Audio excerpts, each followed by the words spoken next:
جب نیا کنٹینر آتا ہے تو اس کی وہ شیٹ ڈال دیتے ہیں، وہ شیٹ کو خود ہی مشین پڑھتی ہے اور پڑھ کے وہ روبوٹس جو ہیں وہ سامان لوڈ کر دیتے ہیں اور ان لوڈ کر دیتے ہیں.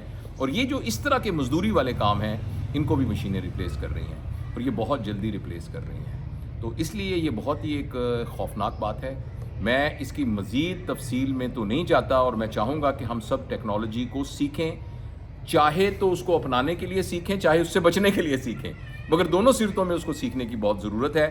اور ہمیں اور خود اپنے طور پر عقل استعمال کرتے ہوئے اپنے کام کے اندر بھی ٹیکنالوجی لے کے آئیں. آپ کا جو بھی کام ہے نا، آپ دیکھیں کیا وہ آن لائن کر سکتے ہیں کہ نہیں کر سکتے. آپ کی سبزی کی دکان اگر ہے نا، تو آپ یہ دیکھیے کہ کیا میں اپنی سبزی کی دکان کو آن لائن میں کنورٹ کر سکتا ہوں. آپ اگر ٹیچر ہیں تو آپ دیکھیں کہ آپ آن لائن ٹیچ کر سکتے ہیں. جتنا آپ ٹیکنالوجی کو استعمال کر سکتے ہوں اتنا آپ اپنی زندگی کو بھی آسان کریں گے، اور اتنا آپ اس دوڑ میں سے پیچھے بھی نہیں نکلیں گے.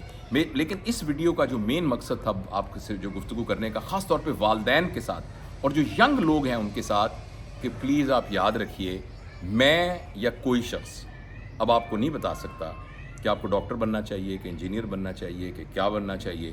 لیکن میں آپ کو یہ بتا سکتا ہوں کہ 4-5 سکلز آپ کو ضرور آنی چاہیے. اگر آپ کو یہ 4-5 سکلز نہیں آ رہی تو بیسیکلی آنے والا وقت آپ کے لیے بہت بڑے چیلنجز کو لے کر آئے گا.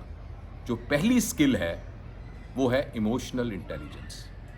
آپ جذباتی نہ ہوں بہت زیادہ. آپ اپنے جذبات پر قابو رکھ سکتے ہیں. آپ اگلے کی بات سن کر اور ایک عقل مندی کے ساتھ اس کا نتیجہ نکال سکتے ہیں. اگر آپ ایموشنل انٹیلیجنٹ نہیں ہوں گے اور بالکل ذرا سی بات پر پھٹ جانے والے، ذرا سی بات پہ بے قابو ہونے والے، اور ایک چھوٹی سی بات پہ فیصلہ کرنے والے، چھوٹی سی بات پہ چیزوں کو چھوڑنے والے، چھوٹی سی بات پہ رشتوں کو ترک کرنے والے، اگر آپ اس طرح کے ہوں گے تو آنے والے وقت میں آپ کے لیے بہت مشکل ہوگا. کیونکہ اس کے ساتھ جو ریلیٹڈ چیز ہے اس کا نام ایڈورسٹی کوشنٹ ہے. یعنی آپ مشکل حالات کو کیسے ڈیل کر سکتے ہیں.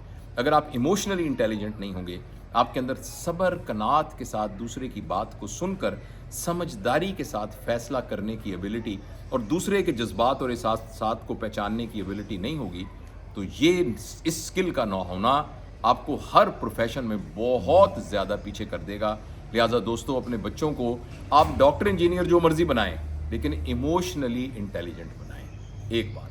دوسری جو سکل سیکھنے والی ہے وہ سکل یہ ہے کہ نہیں کو سننے کی طاقت، ایبلٹی ٹو ایکسیپٹ نو. اپنے بچوں کو اس قابل بنائیں کہ جب ان کی بات نہ مانی جائے، جب ان کا کہنا نہ مانا جائے، جب ان کو ان کی مرضی کی چیز نہ ملے تو اس پر ان کا ریئیکشن کیسا ہو. اس وقت ان کا ریئیکشن سمجھداری کا ہو یا نہ ہو. نو کو سہنے کی ایبلٹی، ان ادر ورڈز ناکامی کو سہنے کی ایبلٹی، اور کسی حالات میں کنفلکٹ کو ہینڈل کرنے کی ایبلٹی، کسی یعنی ایک خیالات کے اندر کہیں تناؤ آ جائے تو اس کو ہینڈل کرنے کی ایبلٹی، یہ اگر ان کے اندر نہیں ہوگی تو وہ بہت پریشان ہوں گے.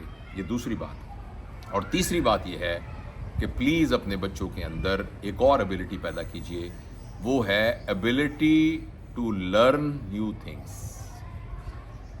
ان کو لائف لانگ لرنر بنائیے. ان کے اندر سیکھنے کا شوق پیدا ہو، کیونکہ جو کچھ آپ ان کو سکھائیں گے کچھ عرصے بعد ان کو ان لرن کر کے نیا کچھ سیکھنا پڑے گا. اگر میری عمر کا بندہ بھی سیکھنے کو تیار نہیں ہو رہا تو وہ بھی اس ٹیکنالوجی کی دوڑ میں سے بہت پیچھے چلا جائے گا. لہٰذا کچھ لوگ ہوتے ہیں اپنے آئیڈیا میں فکس ہوتے ہیں کہ جو مجھے آتا ہے بس یہ ٹھیک ہے. آئندہ آنے والے 10-20 سال کے اندر، شاید اس سے بھی کم، وہ شخص جو نئی بات سیکھنے کو تیار نہیں ہے. لہٰذا بچوں کے اندر یہ عادت ڈالنا اور اپنے اندر عادت ڈالنا کہ اپنے سے چھوٹا بھی اس سے بھی کچھ سیکھا جا سکتا ہو، بظاہر اپنے سے رتبے میں چھوٹے سے بھی کچھ سیکھا جا سکتا ہو، تو اس سے سیکھا جائے. یہ تیسری بات ہے. اور جو چوتھی صفت بہت اہم ہے، اور وہ یہ ہے کہ کم ریسورسز میں زندگی گزارنے کی پریکٹس.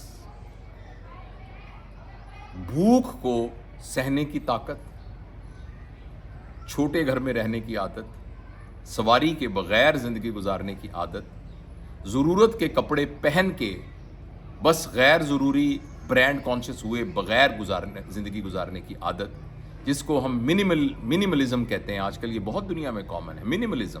آپ اپنی کپڑوں کی الماری دیکھیے کہ کتنے کپڑے ایسے پڑے ہیں کہ وہ نہ بھی ہوتے تو کیا فرق پڑتا. کتنی ہمارے پاس سواریاں ایسی ہیں کہ وہ نہ بھی ہوتی تو کیا فرق پڑتا, کتنا کھانا ہے جو ہم نے نہ بھی کھایا ہوتا تو کیا فرق پڑتا. تو اس طریقے سے ہمارے گھر کے کتنے کمرے ہیں جو ہم نے کبھی استعمال ہی نہیں کیے. تو منیملزم کی طرف بچوں کو لایا جائے. تو میں دہراتا ہوں, یہ 4 باتیں ہیں. پہلی بات میں نے آپ کو بتائی تھی ایموشنل انٹیلیجنس, جذبات پہ احساسات پہ قابو پانا. نمبر 2 میں نے آپ کو بتائی تھی کہ چیزوں کو لرن کرنے اور ان لرن کرنے کی ایبلٹی. تیسرا میں نے آپ کو بتایا ہے سادگی کے ساتھ زندگی گزارنا. اور چوتھی آپ کو میں نے چوتھی کیا بات بتائی تھی, میرے ذہن سے نکل گئی, کہ کم آمدنی میں اور سادگی میں. تو یہ باتیں تھیں, سوری وہ دوبارہ دیکھ لیجئے, میرے ذہن سے نکل گئی. چوتھی ایک بات میں نے آپ کو بتائی تھی. تو آپ یہ باتیں جو ہیں ان کو اپنے بچوں کو سکھائیے, اور انشاءاللہ العزیز آپ یہ دیکھیے گا کہ چوتھی تھی کہ نو کو برداشت کرنے کی عادت, کہ وہ جب کوئی نو کہے تو بچہ یہ نہ کہے کہ نہیں یہ تو ہونا ہی ہونا چاہیے. تو یہ چیزیں اگر ہم اپنی زندگی میں لے آئیں, emotional intelligence, ability to accept no, اور ان لرن کرنا اور لرن کرنا, نیا سیکھنا. اور چوتھا میں نے آپ کو بتایا تھا کہ منیملزم یعنی کم وسائل کے ساتھ ایک اچھی صحت مند زندگی گزارنا. تو یہ باتیں اگر بچوں میں ہم ڈالنا شروع کر دیں گے تو اگلے 10-15 سال کے بعد جو یہ معاشرہ ہوگا اس میں وہ صحیح طریقے سے پنپ سکتے ہیں, ورنہ مشکلیں ہو سکتی ہیں.